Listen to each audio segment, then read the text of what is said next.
Good morning students. देखिए question number 14। A 1.2 metre tall girl sports a balloon moving with wind in a horizontal line at a height of 88.2 metre from the ground. क्या कह रहा है question में कि एक 1.2 metre tall girl है, ठीक है, एक लड़की है जिसकी हाइट 1.2 मीटर है, स्पोर्ट्स से बलून यानी वो बलून को देख रही है, एक बलून है, मूविंग विद विंड हवा के साथ वो बलून चल रहा है, इन ए हॉरिजॉन्टल लाइन यानी स्ट्रेट लाइन में ग्राउंड के साथ, at a height of 88.2 metre. Ground से इतनी हाइट पर एक बलून है, ठीक है, ग्राउंड से 88.2 मीटर हाइट पर एक बलून है, उसे वो लड़की देख रही है जिसकी हाइट कितनी है लड़की की 1.2 मीटर। तो पहले इतना बनाते हैं, देखिए डायग्राम। एक लड़की है जिसकी हाइट 1.2 मीटर, सपोज ये तो हमारा ग्राउंड हो, ठीक है, लड़की की हाइट है 1.2 मीटर। मैं मान लेता हूँ कि ये वो लड़की है जिसकी हाइट 1.2 मीटर, ठीक है, सपोज ए बी, और इसकी हाइट यहाँ से यहाँ तक कितनी है 1.2 metre. Let A B is a girl of height 1.2 metre, यानी कि A B is equal to कितना हो गया 1.2 मीटर। ये लड़की है जो इसकी आइज यहाँ पर होंगी टॉप पर, एक बलून उड़ रहा है हवा में, इसकी हाइट कितनी है ग्राउंड से 88.2 मीटर। सपोज यहाँ पर वो बलून है और उसकी ग्राउंड से हाइट आपको गिवन है, कितनी है, यहाँ से लेकर यहाँ तक जो डिस्टेंस है उसका 88.2 मीटर। ग्राउंड से 88.2 मीटर पर एक बलून है जो कि ट्रेवल कर रहा है ग्राउंड के साथ इस डायरेक्शन में जहाँ पे मैंने एरो लगाया, ठीक है, at a height of 88.2 metre. इसको वो लड़की अपनी आईज से ऑब्जर्व कर रही है, मतलब ऊपर की तरफ देख रही है। अब जब हम नीचे से ऊपर की तरफ देखते हैं तो एंगल ऑफ एलिवेशन बनता है। इसने कहा था angle of elevation of balloon from the eyes of the girl, इस लड़की की आईज से बलून का एंगल ऑफ एलिवेशन कितना है 60 डिग्री। एट एनी इंस्टेंट का मतलब जैसे बताया गया है क्वेश्चन में कि जो हमारा बलून है वो मूवमेंट में है, मतलब वो ट्रेवल कर रहा है कंटिन्यूअसली। तो किसी एक पर्टिकुलर टाइम पर बताया गया है कि उसका एंगल ऑफ एलिवेशन कितना है 60, ठीक है। मान लीजिए एक पर्टिकुलर टाइम पर वो यहाँ पर था बलून और इसका एंगल ऑफ एलिवेशन कितना है आपका 60 डिग्री। अब एंगल ऑफ एलिवेशन बनाने के लिए हमें हॉरिजॉन्टल लाइन करनी पड़ेगी। तो सपोज मैं यहाँ से एक हॉरिजॉन्टल लाइन इस तरह से ड्रॉ करता हूँ, पैरेलल है जो कि ग्राउंड, तो ये एंगल ऑफ एलिवेशन कितना हो गया 60 डिग्री, ठीक है। आगे बढ़िए। After some time the angle of elevation reduce to 30 degree. अब कुछ समय के बाद वो बलून क्या हो गया, ट्रैवल तो कर रहा है, तो उसका एंगल ऑफ एलिवेशन घटकर कितना हो गया 30 डिग्री हो गया। अब यहाँ पे ये समझना जरूरी है कि बलून उस लड़की से दूर जा रहा है या उस लड़की के पास आ रहा है। तो लास्ट टाइम भी हमने बताया था कि जो कोई भी चीज हमारे जितनी पास होगी उसका एंगल ऑफ एलिवेशन उतना ही ज्यादा होगा, जितना दूर जाएगी उतना ही एंगल ऑफ एलिवेशन कम होगा।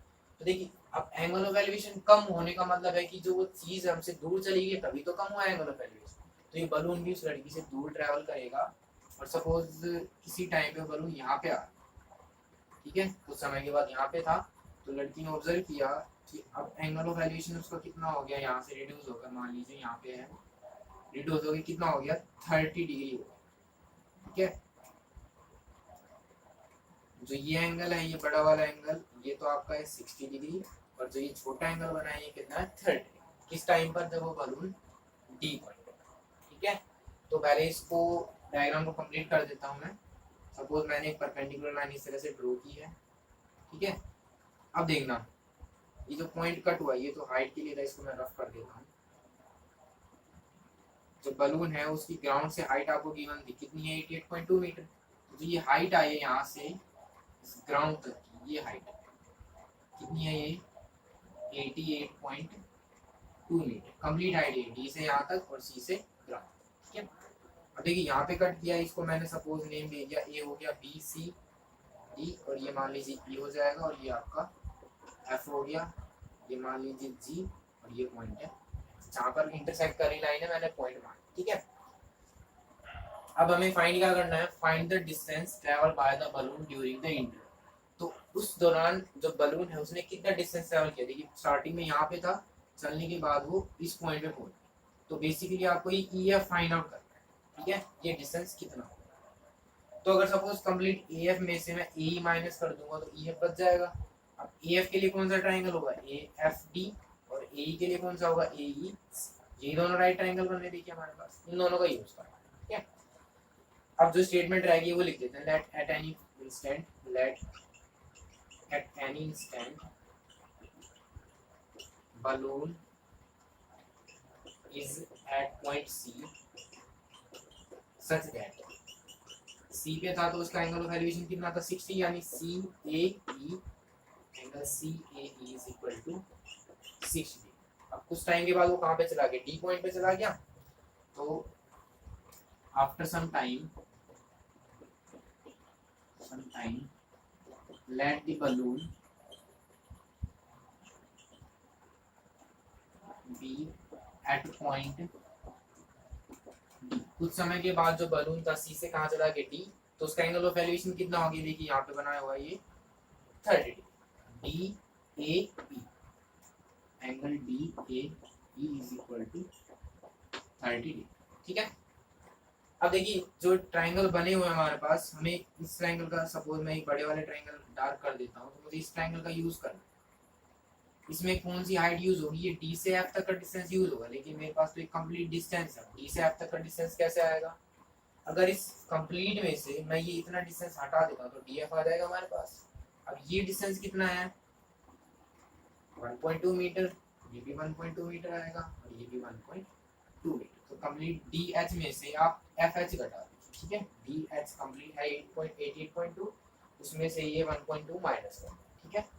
तो डी एफ सिंपल क्या आ जाएगा, 88.2 में से आप 1.2 माइनस कर, कितना बचेगा, माइनस करेंगे तो 87 मीटर आपके पास डी से एफ तक का डिस्टेंस आ गया, ये वाला डिस्टेंस, ठीक है।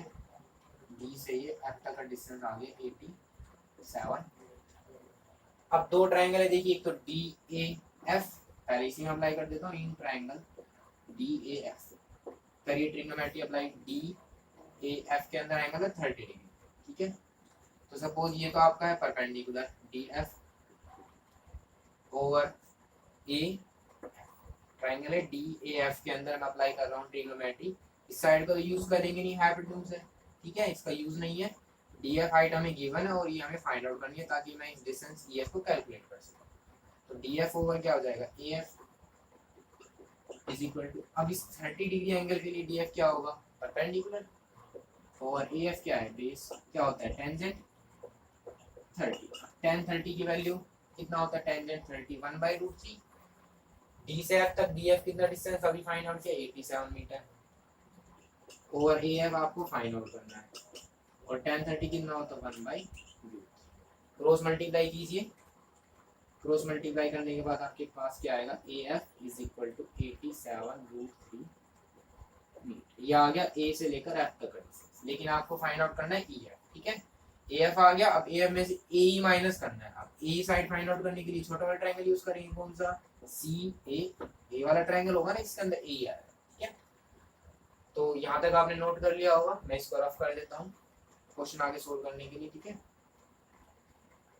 छोटा ट्रायंगल है सी A E, in triangle C A, apply करते हैं सीन, देखिए सी ई ओवर ए ई, ये हो जाएगा ए सी ई 60 डिग्री एंगल के लिए, आप इसका एंगल 60 डिग्री है, ठीक है, ध्यान रखना। तो 60 डिग्री एंगल के लिए सी ई तो परपेंडिकुलर, और ए ई हमारा परपेंडिकुलर, और बेस अगेन क्या होता है, टेंजेंट, और एंगल है यहाँ पे छोटे ट्रायंगल में 60, ठीक है। सी से लेकर ई तक का डिस्टेंस देखिए, सी ई जितना है उतना ही डी एफ, और डी एफ कितना है 87 मीटर, तो ये आ जाएगा 87 over A E is equal to tangent 60। Tangent 60 क्या होता है भाई, ये होता है √3 ओवर 1। अब यहाँ से क्रॉस मल्टीप्लाई अगर मैं करता हूँ तो ए ई को √3 से करेंगे तो क्या आएगा, ए ई √3 इज इक्वल टू 87 को 1 से किया तो 87। अब ये √3 उधर जाके डिवाइड हो जाएगा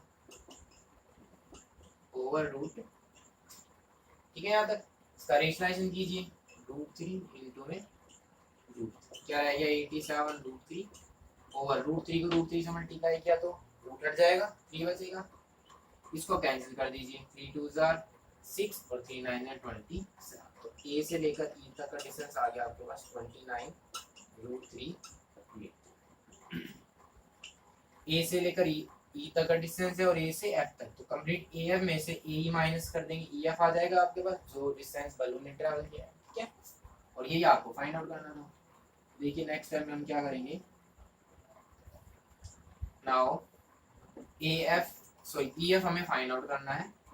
वो कैसे होगा, ए एफ में से ए ई माइनस कर दीजिए, ए से एफ तक डिस्टेंस है 87√3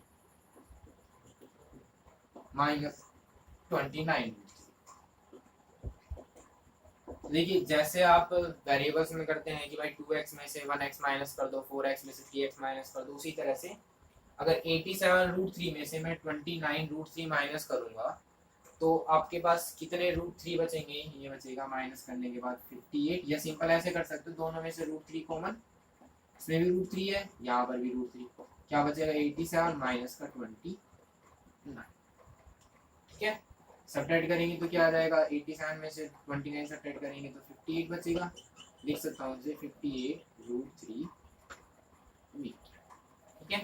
तो ई से लेकर एफ तक डिस्टेंस आ गया। और क्वेश्चन में आपसे पूछा क्या गया था कि बलून ने कितना डिस्टेंस ट्रेवल किया है, तो ई पे यानी इस डिस्टेंस को बोले यहाँ से यहाँ तक, ये डिस्टेंस ये डिस्टेंस ये डिस्टेंस, ये सभी डिस्टेंस इक्वल हो क्योंकि ये दोनों वर्टिकल है, ठीक है, ये दोनों लाइन पैरेलल है, तो ये जो डिस्टेंस है इनके बीच का वो क्या आएगा, इक्वल आएगा। तो चाहे सी से लेकर डी तक कैलकुलेट करो या ई से लेकर एफ तक, एक ही बात।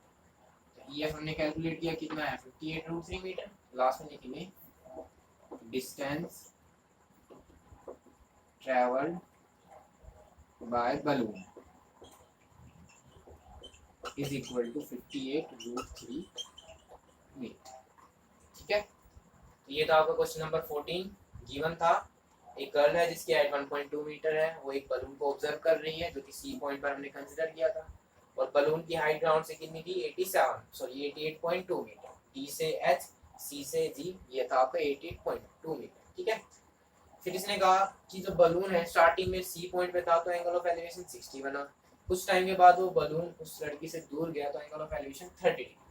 कैसे पता लगा दूर गया, क्योंकि जितनी ज्यादा डिस्टेंस पे कोई ऑब्जेक्ट होगा उसका एंगल ऑफ एलिवेशन उतना ही कम, ठीक है।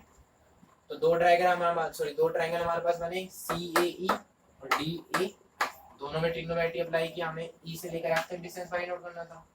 अब दोनों ट्रायंगल के लिए मुझे डी एफ और सी कैलकुलेट करना है लेंथ, वो कैसे आया, इस कंप्लीट डिस्टेंस में से डी से लेकर एस तक डिस्टेंस में से मैंने ये 1.2 माइनस किया तो डी एफ आ गया, 88.2 में से हमने 1.2 माइनस किया, 87 मीटर आया। दोनों ट्रायंगल में ट्रिग्नोमेट्री अप्लाई किया, ये प्रोसीजर तो सेम है सबके अंदर कि ट्रिग्नोमेट्री अप्लाई कर, बस लेंथ आपके पास कैसे फाइंड आउट करोगे वो हर क्वेश्चन के अंदर डिफरेंट है, ठीक है। तो यहाँ पर हमने कॉन्सेप्ट यूज किया, कंप्लीट में से 1.2 माइनस किया, डीएफ आ गया, वही डीएफ सी के इक्वल है, दोनों में ट्रिग्नोमेट्री अप्लाई किया और सिंपल कैलकुलेट किया, ठीक है। तो यहाँ आ गया आपका distance travel by the balloon E से लेकर एफ तक, ठीक है स्टूडेंट्स। तो ये था आपका क्वेश्चन नंबर 14। आपके दो क्वेश्चन बचे हुए हैं, वो आपके हम नेक्स्ट टाइम कंप्लीट करा देंगे, ओके।